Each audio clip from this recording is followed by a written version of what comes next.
Hello and welcome to the ESPN Footy Pod and this very impressive grand final spectacular. We're very excited to be filming and recording today in studio to talk about what was an unbelievable week of prelim finals. We have a grand final to talk about, which we're very excited about, and we've got the W Awards to talk about. So we can't wait. Before we begin though, we want to acknowledge the traditional owners of the lands we're recording on today, the Wurundjeri people, and pay our respects to their elders past and present. For this big finals extravaganza, I'm calling it, you've got me, Marissa, Lordanic, and Imogen Evans. So Imo, the week of footy, it was pretty good. Yeah, it was very good. Yeah, it just keeps getting better, doesn't it? As we get down really to the better does. teams, yeah, you've got no other choice but to watch some good footy. Honestly, that is how it feels. So we had our two prelim finals, as I said. We had Brisbane defeating Geelong by 4 points on Saturday, and then the absolute nail-biter that was North Melbourne holding on by a point to get up over the Crows. But we've got to begin with the Brisbane-Geelong game because that's what happened first. First and foremost, when we were talking about this last week in terms of preview, we were all worried that maybe Brisbane would have it their own way very easily and Geelong wouldn't be able to kind of stack up, but that wasn't the case. So what impressed you especially about Geelong keeping up with the Lions? Because we didn't really expect that to be the case. Yes. I think that one of Brisbane's weapons is their pressure. And if you can match Brisbane in the pressure, then it becomes a much more even contest. And I feel like Geelong did that super well, and I think that ultimately contributed to how well they did on the day. They did. They were fantastic. It was a spicy contest as well. Spicy. I think it was Kathy Spark was given a bit of afters after a tackle she didn't like, and even just like a Geelong player would score a goal and then as she's walking back there was bumps here and bumps there.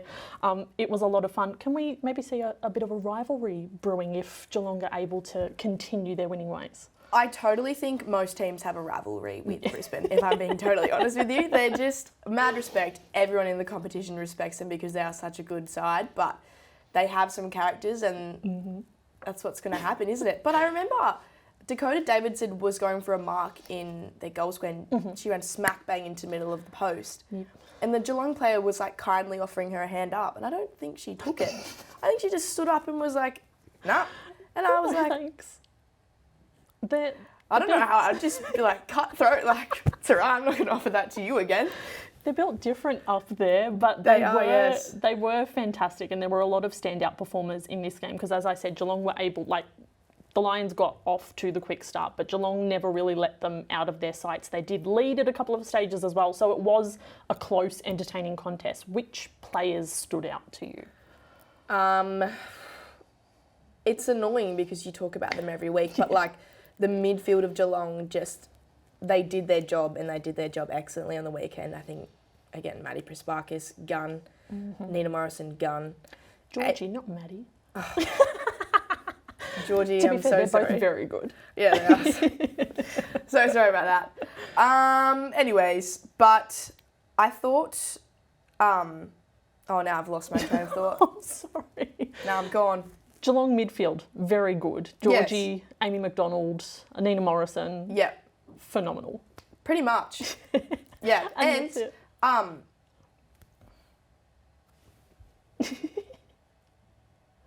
who are you thinking of? The goal from Chloe Shear. Chloe Shear, yeah. Coming back from Ridiculous. a fractured shoulder. Ridiculous. To roost that footy that far and accurately around the body. We were talking about it before we've hit record and it was just like, you have a hairline fracture in your collarbone. You shouldn't be playing probably, let alone roosting it from 45 metres out. Yes. I think she also got crunched in a tackle and then just got straight back up and I was like, she's on. Tougher than me, I'll tell you that much for free. Yeah. She did have the goal, but Jack Parry was really the goal scorer for the Cats. She was absolutely sensational. But some of these Brisbane Lions were just unbelievable. And there were two that I wanted to highlight in particular, Belle Dawes and Orla O'Dwyer. Like, I feel like Belle Dawes has had maybe a breakout kind of season and Orla O'Dwyer seems to just always be good. Like, even her bad games are probably better than most other people's. Were you equally as impressed as I was by these two? I'm so glad that you brought up Belle Dawes because I think that she isn't spoken about enough. Like, she's kind of a similar to like the Tom Mitchell kind of type of player. Like she's real in and under, and she's able to serve or just service those outside midfielders of Brisbane who like hold their layers so well. She's so clean. Her skills are so silky. Like her disposals are just, I rate her so highly, and I think she had an awesome game. And Uluru Dwyer is just a freak, like an excellent runner, and skills getting better every year. And like we spoke about before, like the timing of one of these runs, like straight through the Geelong opposition, open goal square, slotted the goal, like. She was so good. I think the most impressive thing about that Orla goal was just like, it was the combination of obviously the smarts, the timing, but then the strength to just shrug people off and the knowledge to know when to really turn on the accelerator and when to back off. So she was phenomenal. She had 21 disposals, 556 metres gained and that goal. So she was fantastic. And Belle Dawes, 13 tackles. Like you were talking about Brisbane's pressure. She was absolutely a leader in that sense of applying the pressure to the Cats. So we know then there was some concern for the Lions in this game. We talked about her briefly. Dakota Davidson, at the end of the third quarter, I think it was kind of clutching her knee. Yeah. We know that scans have revealed no major ligament damage, which is good. Doesn't necessarily mean she's in for the grand final though. So how big a loss could she potentially be for this Brisbane Lions side? I think that she would be a huge loss. I think that she's integral to their forward structure. That she's often the one main person they're looking for when they go inside 50, just because she's a powerhouse. She can score from almost anywhere, great set shot, obviously an excellent marker. So to not have her down forward I think that'd be a real weakness for the Lions, especially like with the trajectory of the North Melbourne forward at the moment, like... Yeah, they'll be in some strife. It would be. I think she's now like the league leading contested mark taker as well. So like she's got the hands, she's got the accuracy, she's massive. And then we know that obviously it works so well for Brisbane when you've got the talls and the smalls working together. So there's always goals coming for the Lions. So we hope that she kind of gets through and is able to play, because obviously that's going to make it an excellent contest if she is able to play. You'd also hate to miss the grand final, like to play every game like Dan McStay this year, like absolutely gut-wrenching. So wish her all the best. Definitely, we would like to avoid those kind of storylines if we can. But we were saying that, you know, Geelong, it was so excellent that they were able to stick with the Lions in this game. And we assume, and we can probably talk about it just quickly, that they're going to be back next season. They're going to be in finals once again and maybe able to push a little bit further. Do you see anything like obvious that they have to change to take that step and get into the grand final? Or is it just unlucky on this occasion? Let's go again next season. I think, you know, like you've got to build upon every season no matter the team. But I honestly think it's just going to be developing they are a younger side. So it's going to be I think come down to experience and just, continual growth of footy knowledge and understanding, especially in those big games. But I certainly think that their time will come soon. It definitely will, and there's probably a really good example for that in this other prelim final where North Melbourne had their time finally come. They made it to their first ever grand final with that 1-point win over the Crows. That was a stressful last quarter. I literally said to you before we started, I am not a North Melbourne fan, but I was there like heart pounding, like sweat dripping down my forehead, freaking out, stressed by how intense this last quarter was. How did North Melbourne hold on? Well, the amount of points they scored in that fourth quarter, I am not sure. I would have been very aggro, I think, if I was in that side. Like, just be like, come on, let's just one of you needs to convert. But it's just like the desperation. You've just got to be so desperate and just go that extra mile to just secure the ball. Yeah, it was an outstanding game of footy. Like, it was just enjoyable to watch. Both sides were really excellent. It was very much the Danielle Ponta show for the Crows. She had scored, I think they said 75% of all of their goals because she had 3 really early on. And then North had so many contributors, but one player that I feel like we need to zero in on is Jenna Bruton. Her third quarter was outstanding. what impressed you about her in that third quarter in particular?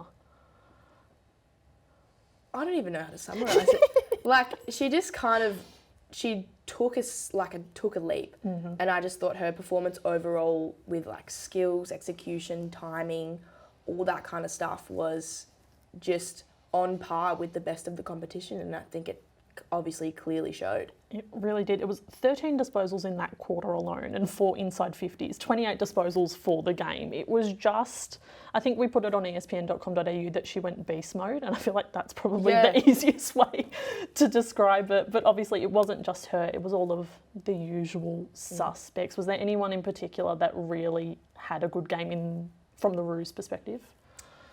Talia Randall, she is a dominant force.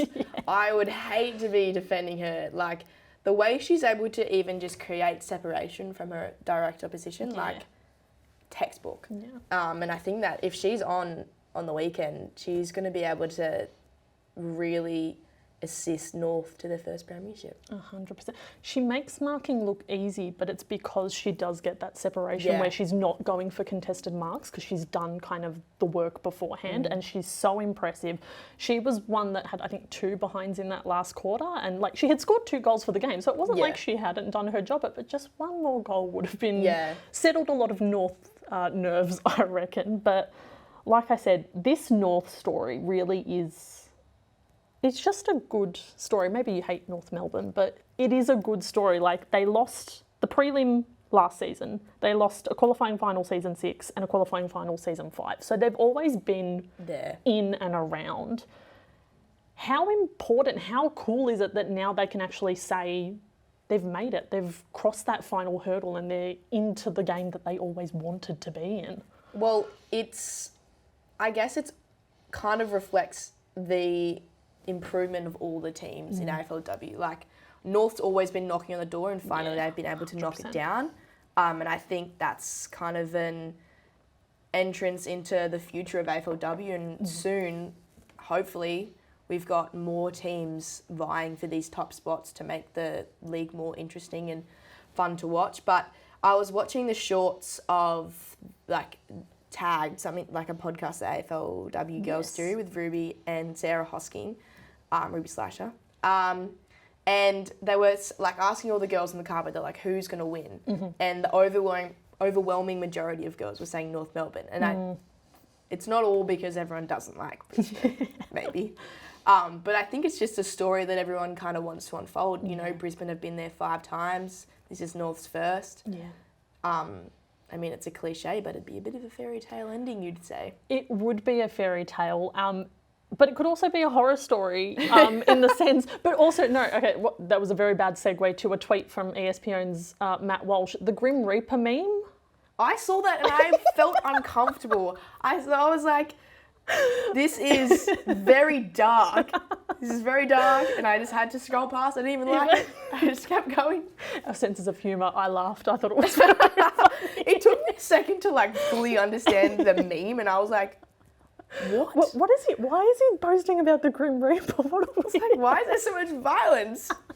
If you're listening and you don't know what the Grim Reaper meme is, basically there's 3 doors of the Grim Reaper, and North Melbourne's logo has been stuck on the Grim Reaper, but behind the first 2 doors have been Melbourne and Adelaide, because those are the 2 teams in the big 3 that they've beaten, and the final door has the Brisbane Lions logo. So it does, even if it is dark, it does encapsulate the kind of story of North Melbourne of like, they've always been behind these 3 teams, and there is now a very good chance that they could knock them off in consecutive finals to win a maiden flag, which is a very cool story. Very satisfying. It would be so satisfying, but it's also a very good way to actually talk about this grand final that we have coming up on Sunday at 2:30 at Princes Park, North Melbourne and Brisbane. It's officially a sellout, which is massive for starters, but the main question is, who is going to win this game and why? Again, I'm going to have to go with North Melbourne. I just think they're on a roll. I think they've proved that they can stand up to those dominant sides, and I think that this opportunity is something that they've waited for a very long time, and I think that they're ready to kind of take that next step and take it to Brisbane. It's in Melbourne. They'll have probably somewhat of a home crowd. I just think there's a lot of elements to the day and their side and the momentum that will fall in their favour. Yeah, I think it's going to be a really close game. Like, I don't think it's going to be a blowout either way. I'm going to tip Brisbane if Davidson plays. That's like my little asterisk. I think if Davidson plays, Brisbane will win. If she doesn't, then it's probably opened up a little bit more for North Melbourne. But I don't know about you. Looking at these two sides, it does feel like they're really evenly matched across every line. Like, we've really watched North's defence with like your Jazz Ferguson and your Sarah Wright really step up this season. For Brisbane, you've always got a Brie Conan back there who just knows what to do. The two midfields are ridiculous. And then up forward, obviously, we've got your tall timbers, your small forwards. Is there any kind of line where you can see it being the decider? I think you're right. Like, and it also depends who turns up on the day. Yeah. Like, on paper, both sides line up pretty fairly equally against each other. But yeah, if someone's having a bad day, the nerves of the occasion get the best of them, then I think it'll be obvious, whose weaknesses get shown. But I do agree with you that it definitely won't be a blowout. Yeah. Are there any players who you're like, she looks like she's just built for a grand final, I can't wait to watch her?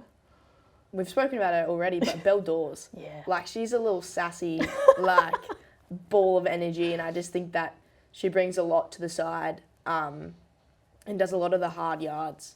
And I reckon she's been waiting for this for practically ever. Yeah. Yeah.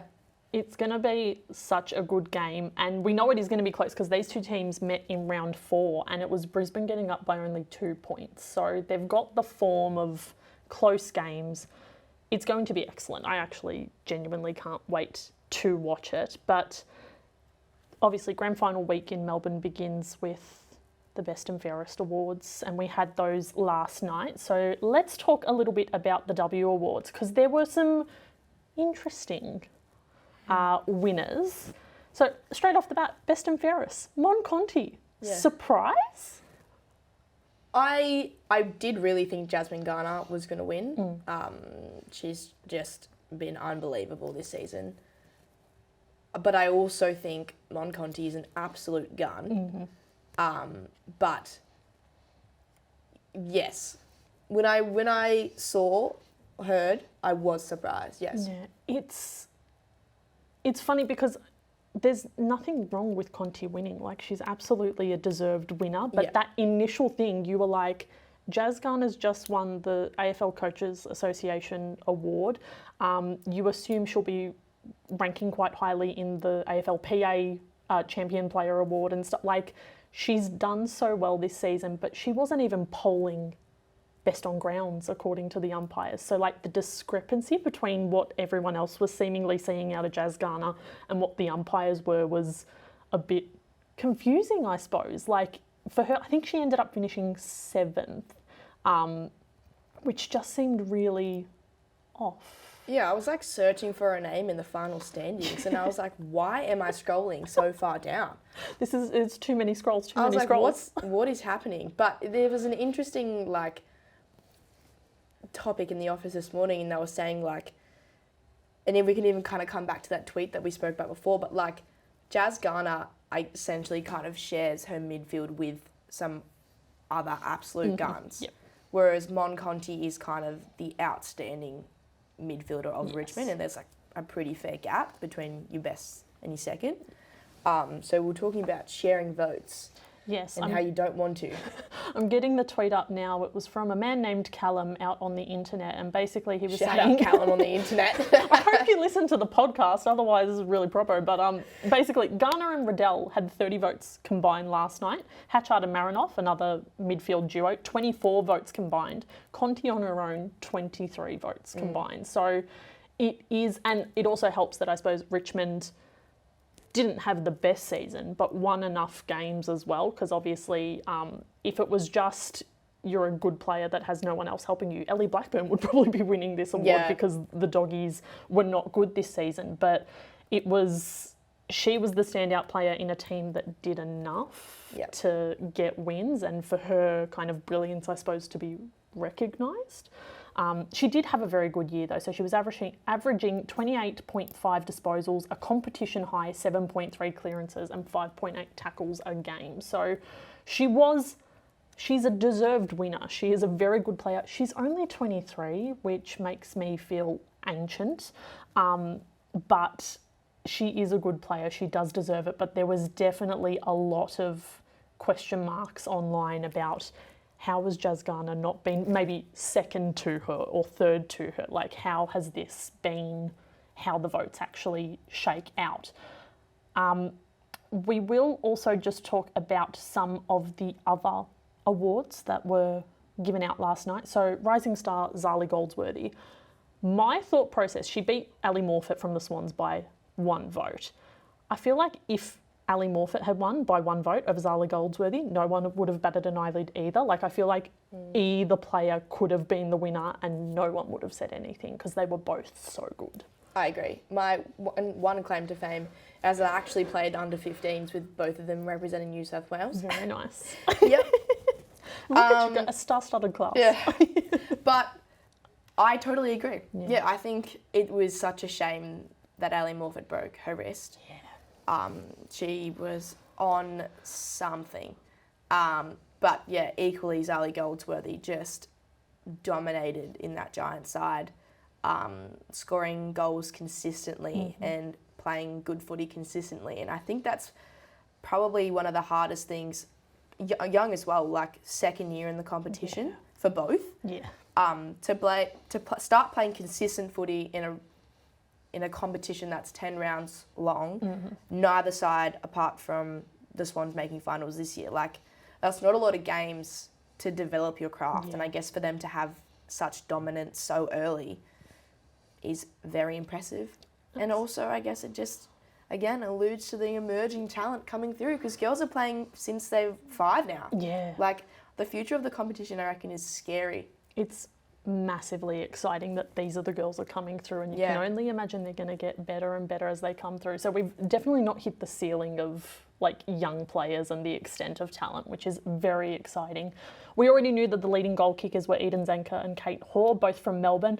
I liked on the stage, they were like, did one of you wish that you had kicked one more goal so you had this on your own? And I think it was Kate Hoare said, I wish I had kicked one less so that Eden Zanker would have the award by herself. And I'm like, that's captain behaviour. I know. I was like, that is the nicest thing ever. It's so sweet. She said it with real sincerity as well. Is that a word? Yeah. Sincerity. And I was like, I totally believe her. Yeah. Yeah, I totally reckon she would have. I loved it. It was so cute. And then obviously we had Mark of the Year, that ridiculous Courtney Hodder grab from behind. Just courageous is basically like the only word for it. It was so good. Goal of the Year, that Caitlin Greiser goal from the boundary for Richmond. Absolutely sensational. And I suppose the biggest thing from the All-Australian squad, Emma Carney has made every single All-Australian squad that has ever existed in AFLW. What an award to have. I'd get that tattooed. That is unreal. See, I feel like you need to wait till your playing career's over, because what about if she makes 9 All-Australians, 10 All-Australians? You don't want to be the person that's like crossing out the numbers. Yeah, that's fair enough.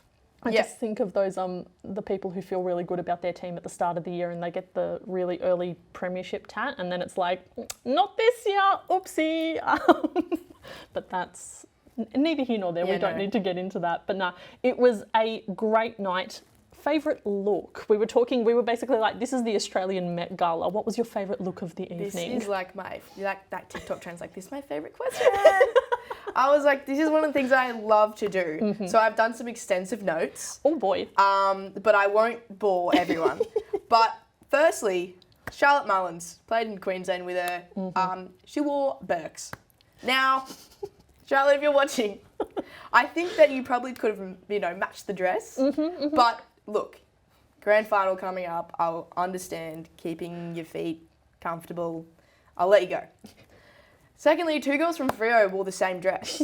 You mentioned this. I mean, it's like understandable if 2 girls from 2 different teams wear the same dress. Yeah. I mean, go for it. Yeah. Slay. But 2-for-1 deal, who knows? They were out shopping together and it was like, it looks good on both of us. Let's go. Yeah, inflation at this rate. Maybe I would do the same. Because he lives crisis. Yeah.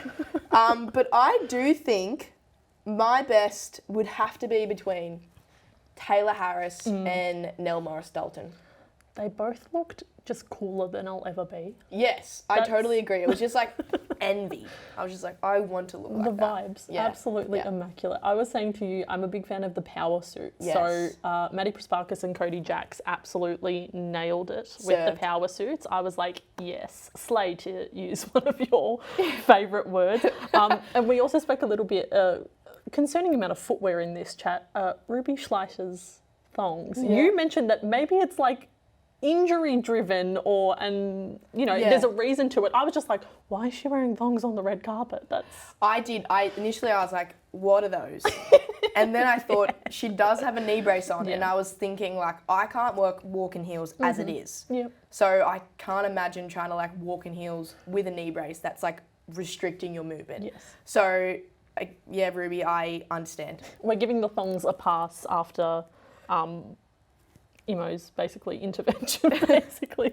But it's a fun week. It's a fun night. Our very own Sarah Burt and Isadora McClay were there, looking lovely, looking stunning.